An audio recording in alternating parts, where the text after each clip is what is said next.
Bismillahirrahmanirrahim. Assalamualaikum warahmatullahi wabarakatuh. Jumpa lagi di channel YouTube Devina Mutia.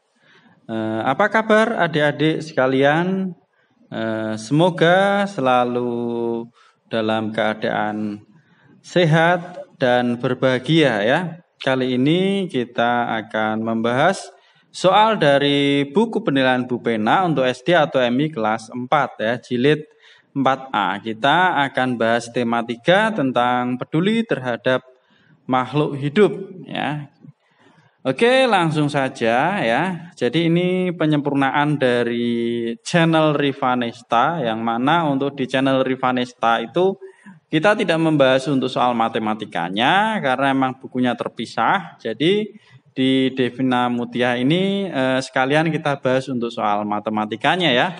Oke, langsung saja kita bahas mulai dari yang pertama ya. Jadi ini soal tema 3, subtema 2 ya, penilaian harian 2, tes tertulis subtema 2. Nomor 1 untuk muatan pelajaran bahasa Indonesia ya.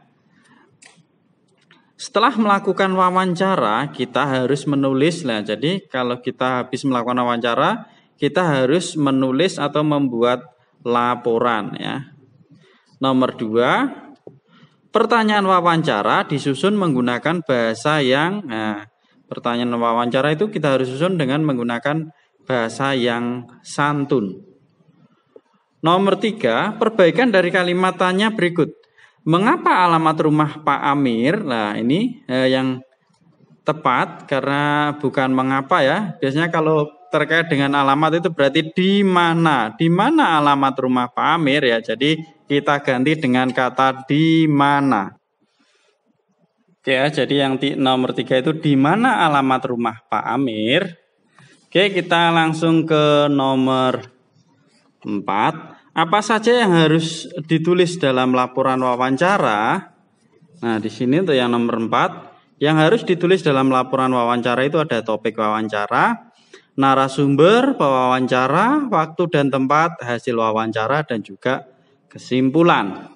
Lanjut ke nomor 5. Tuliskan langkah-langkah dalam menyusun daftar pertanyaan. Nah, di sini juga sudah saya jawab ya. Langkah-langkah dalam menyusun daftar pertanyaan itu yang pertama menentukan tema. Kedua, mencari informasi atau pengembangan dari tema. Yang ketiga, membuat pertanyaan yang berhubungan dengan tema. Yang keempat, melakukan penyuntingan atau pengeditan. Dan yang terakhir adalah mencatat dan menyusun pertanyaan secara urut. Lanjut ke muatan pelajaran IPS. KD 3.1. Burung pada gambar di samping berasal dari, kita lihat di sini ada gambar burung ya. Ini adalah burung cendrawasih. Itu berasal dari Papua. Nomor 2. Tempat hidup ikan adalah, nah ikan itu hidupnya di mana? Ikan itu hidupnya di air atau perairan ya. Nomor 3. Bagian dari bebek yang dapat dimanfaatkan adalah telur dan, nah bagian dari bebek yang dapat dimanfaatkan adalah telur dan daging ya, nomor 3 ini ya. Kemudian nomor 4. Bagaimana cara memanfaatkan agar keseimbangan alam tetap terjaga?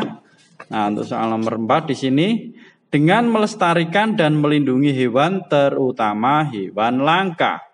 Itu untuk muatan pelajaran IPS ya. Kita lanjut ke muatan pelajaran berikutnya, yaitu muatan pelajaran IPA.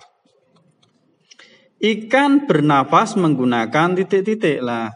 Ikan itu bernafas dengan menggunakan insang ya. Jawaban untuk yang nomor 1 insang. Nomor 2, tuliskan fungsi bagian-bagian tubuh hewan berikut ya, dari A sampai dengan E. Di sini sudah saya tuliskan ya.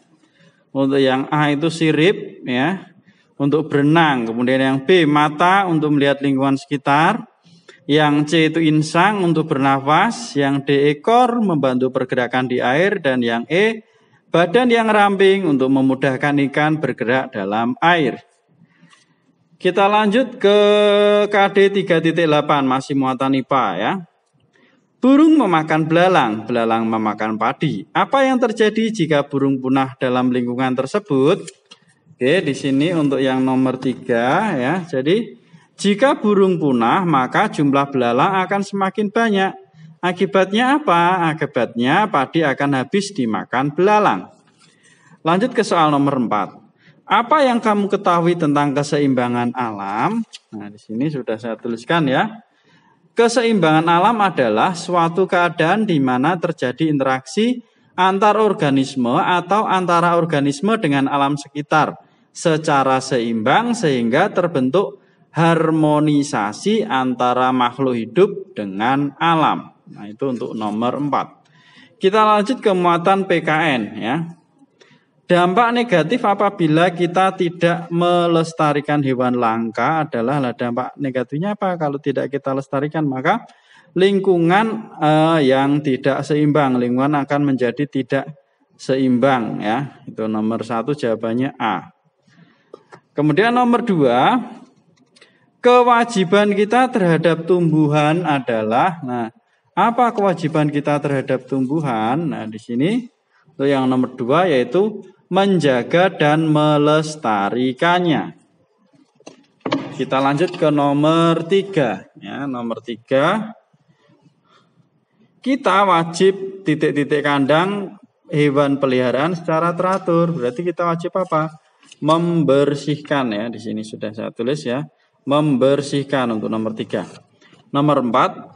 Contoh kewajiban kita dalam melestarikan hewan langka ya. Contoh kewajiban kita dalam melestarikan hewan langka adalah tidak mengganggu kehidupan hewan langka. Nomor 5. Tuliskan apa saja hak dan kewajibanmu saat memelihara hewan peliharaan. Nah, di sini ada agak panjang ya, saya bacakan. Hak dan kewajiban saat memelihara hewan peliharaan ya. Kewajibannya memberi makan dan minum, membersihkan kandang, memberi makanan yang sehat, atau mungkin membawanya ke dokter apabila sakit ya, atau memeriksakannya saat sakit, itu kewajiban kita. Kemudian haknya apa? Dapat bermain dengan hewan peliharaan, mendapat hiburan dari hewan peliharaan, kemudian hilangnya rasa kesepian kita karena ada hewan peliharaan yang menemani. Oke, kita lanjutkan ke muatan pelajaran matematika ya. Hasil penaksiran 3/5 dikalikan 7/8 adalah, kita lihat ya. Yang kita bulatkan adalah yang pecahan, berarti 3 ini 3/5 itu lebih dekat dengan 1. Jadi ini jadinya 3 tambah 1 yaitu 4. Ini kita bulatkan jadi 4, kemudian 7/8 ini lebih dekat dengan 1 sehingga ini jadinya 4 kali 1 hasilnya adalah 4 ya. Jadi ini kita bulatkan jadi 4, ini kita bulatkan jadi 1. 4 kali 1, 4. Kemudian yang nomor 2, hasil penaksiran 3 1/3 tambah 2 4/5. Ini 3 1/3. 1/3 itu lebih dekat dengan 0, jadinya ini adalah 3 ya. 3 ditambah 2 4/5. 4/5 itu lebih dekat dengan 1 sehingga 2 tambah 1 3. Nah, 3 tambah 3 hasilnya adalah 6. Lanjut ke nomor 3. Hasil penaksiran dari 0,4 ditambah 0,9. 0,4 ini berarti lebih dekat ke 0 karena kurang dari setengah ya. Jadi ini 0. 0,9 ini lebih dekat dengan 1 karena lebih dari 0,5 ya. Jadi hasilnya adalah 0 tambah 1, hasilnya 1. Nomor 2. Hasil penaksiran 3,3 dikurangi 1,7. 3,3 lah, 0,3 itu lebih dekat ke 0, ini jadinya adalah 3 ya. Kemudian dikurangi dengan 1,7. 0,7 itu lebih dekat dengan 1 sehingga ini jadinya 2. 3 dikurangi 2 hasilnya adalah 1. Nomor 5. Ayah membeli bubuk kopi seberat 2/5. 2/5. Berarti kalau kita bulatkan 2/5 itu lebih dekat dengan 0 sehingga jadinya adalah 2 ya. Kemudian paman membeli bubuk kopi seberat, jadi ayah membeli bubuk kopi seberat 2/5 kg. Paman membeli bubuk kopi seberat 1/3 kg. Nah, 1/3 itu lebih dekat dengan 3/5 lebih dekat dengan 1 sehingga ini jadinya adalah 2 ya. Ini 2, ini juga 2 tadi ya. Nah, taksirlah selisih berat kopi yang mereka beli. Berarti selisih berarti kita kurangi 2 dikurangi 2 hasilnya adalah 0. Jadi selisih beratnya adalah 0 ya kalau kita taksirkan. Nah, itu untuk muatan pelajaran matematika. Kita lanjut untuk muatan pelajaran SBDP ya. Muatan pelajaran SBDP ya. Karya seni yang dibuat dengan potongan-potongan lalu ditempel kembali disebut A ya, mozaik. Nomor 2, contoh karya yang dihasilkan dari teknik mozaik adalah, jawabannya ini adalah A, figura kaca. Nomor 3, tuliskan sebuah kalimat yang menunjukkan apresiasi terhadap karya mozaik ya.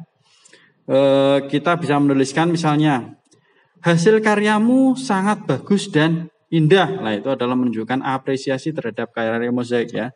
Kita tuliskan di sini misalnya, hasil karya kamu sangat bagus dan indah. Nah, gini ya. Ini salah satu contoh apresiasi atau penghargaan terhadap karya mozaik ya. Oke, mungkin ini dulu ya penjelasan untuk soal tema 3 peduli terhadap makhluk hidup penilaian harian 2 atau tema 3 subtema 2. Untuk pembahasan soal-soal berikutnya tetap ikuti terus di channel Devina Mutia. Terima kasih sudah meluangkan waktu untuk belajar bersama. Mohon maaf apabila ada kekurangan dalam penyampaian pembahasan soal ini. Saya akhiri. Assalamualaikum warahmatullahi wabarakatuh.